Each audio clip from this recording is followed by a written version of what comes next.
Hello, today is Tuesday, December 29th. My name is Daniel Mullany, and behind the camera is Caitlin Yates. And we are here to film a video source inspection for Sitek Process Solutions. Today we'll be viewing two brand new Sitek spin wrench dryers that are built for 8-inch wafer processing. Our customer is located in the Southwest, and their PO number is 963343. These systems are both built new, and they are also configured with several inserts. Inserts are what we use to size a larger substrate down to running a smaller substrate down without any hardware changeouts that's substantial. So here we have 8-inch wafers in a boat. In this next chamber above, we have the same rotor, but we have an insert here that sizes down to 4-inch. So here's the cassette, here's the insert. In order to run this substrate size, simply slide the insert in, then slide in the cassette and substrates. Same goes with these chambers. This chamber we have an insert to size down to 4-inch. And lastly, we have an insert to size down to 6-inch. So this customer will be running several different substrate sizes between these two stacks. We have 8, 6, 5, and 4-inch. So we'll go ahead, and all of these systems can also, of course, or not of course, but they can also have these inserts interchangeable. So you can grab one, run it in any one of these rotors, completely interchangeable, as these were all built and balanced as a set. So we also have our touchscreen controllers included with these rinser dryers. Our touchscreen controllers have purge saving features, maintenance mode features, data logging, and a variety of others. But those really kind of hit on the primary features. We have all these systems right now configured with a 60-second rinse, followed by a 10-second purge, a 90-second dry one, and a 300-second dry two. All right. Taking a look back, all the facilities are hooked up properly and everything looks great for these tools. I'm going to go ahead and get them started. So we'll be running them simultaneously today. Our systems can also be identified by their serial number on the back. Okay, everything looks great.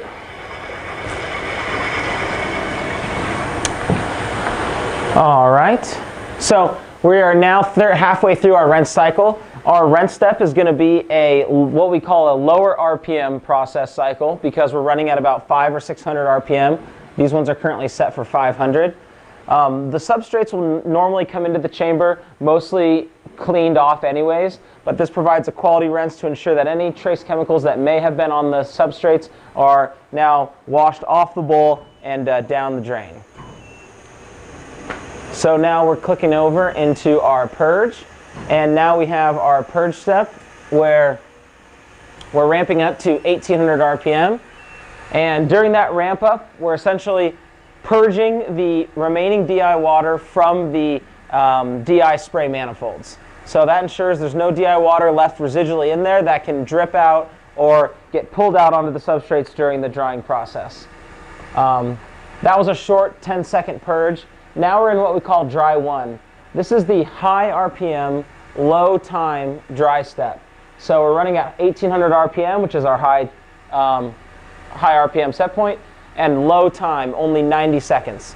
So here we're going to use the high spinning speed to sling the majority of the water off of the cassette, wafers, and rotor. So we're really trying to use the physical rotation to get the large pieces of water, large droplets of water off of the cassette and substrates. So we've got about 30 seconds left on this one. The rest will be following. Taking a look on our controllers, we have green indication for the valves that are currently active, which is the N2, the low pressure purge. They work in conjunction, the N2 heater and the bowl heater. So everything looks good there. I can see that the current consumption on the N2 heater and the bowls is about 2.8 and 1.6 respectively, so that's great. That's within the range that we want. And soon we're going to see the bowl heater go from green to yellow. So when that happens, we're going to know that the bowl heater's actually hit its set point, and it's going to be maintaining that set point by preventing power from going to it for a short period of time before that bowl heater turns back on. Okay, now take a look. Now our anti-statics have turned on. So now we're in the lower RPM dry 2. So as I mentioned, dry 1 was short time, high RPM.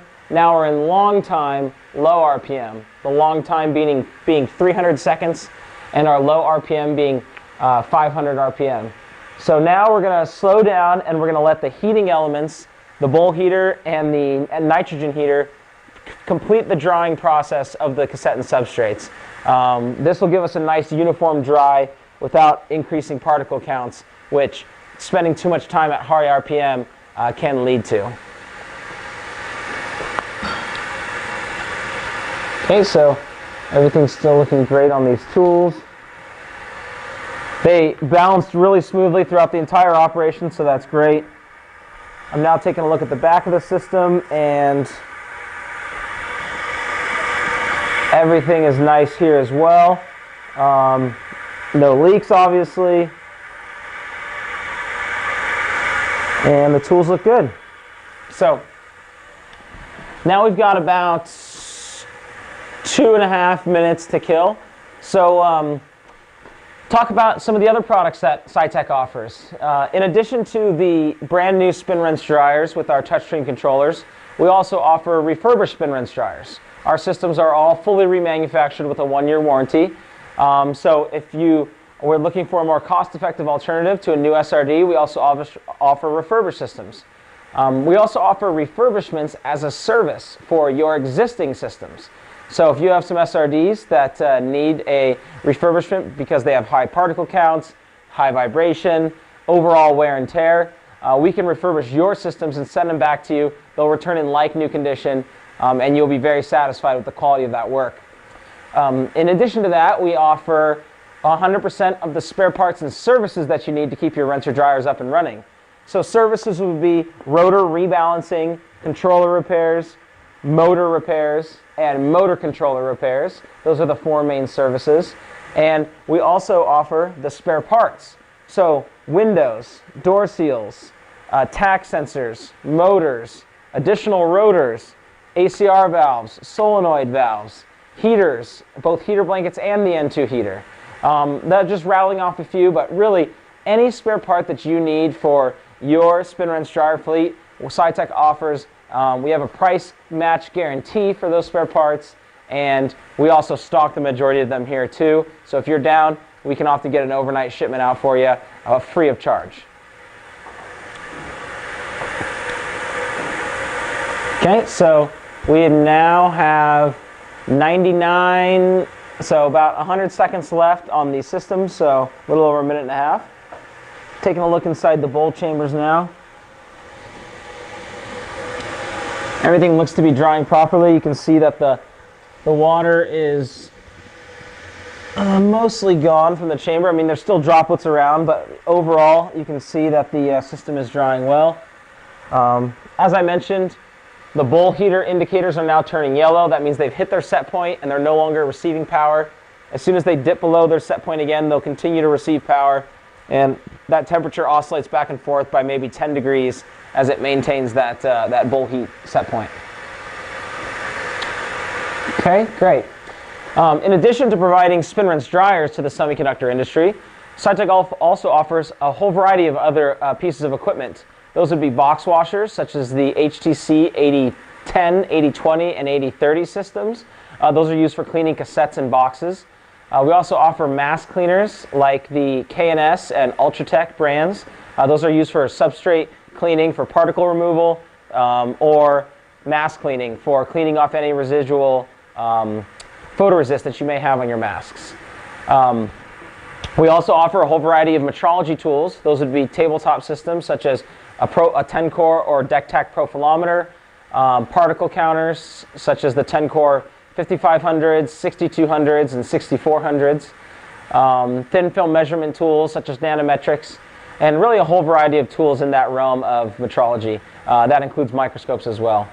And then we also offer barrel ashers and etchers, such as Branson systems, and vapor prime ovens. So that's just some of the equipment that we offer. Please visit our website, sitekprocess.com, to learn more about those equipment offerings. All right, so we have 4 successful process runs. The N2 is purging in hot, that's correct. And the cassette and substrate are dry, ready for the next step in the process, and so is the insert and the rotor. Okay, moving on to the next one. The nitrogen's purging in hot, and the substrates are ready for the next step in the manufacturing process, nice and dry. Okay, on to the next. Again, the nitrogen's purging in hot, the cassette is warm, and the substrates are all dry, and everything looks good. On to the final one. Again, purging hot. These are some thick substrates we have, and everything looks great with these guys too. So we had 4 successful process runs here. That was great to see. As you'll notice, now the light indicators have turned back to yellow. Blue indicates a process was complete, yellow is idle, and green is in operation. So I'd like to thank you for taking the time to view our video source inspection for today. Again, my name is Daniel Mullany, and with the help of Caitlin Yates, we filmed this video source inspection. If you'd like to learn more about our company, please visit our website at www.sitekprocess.com, spelled S-I-T-E-K, or give us a call at 916-797-9000, and to reach me directly, dial extension 2201. Thank you for your time, and have a great day.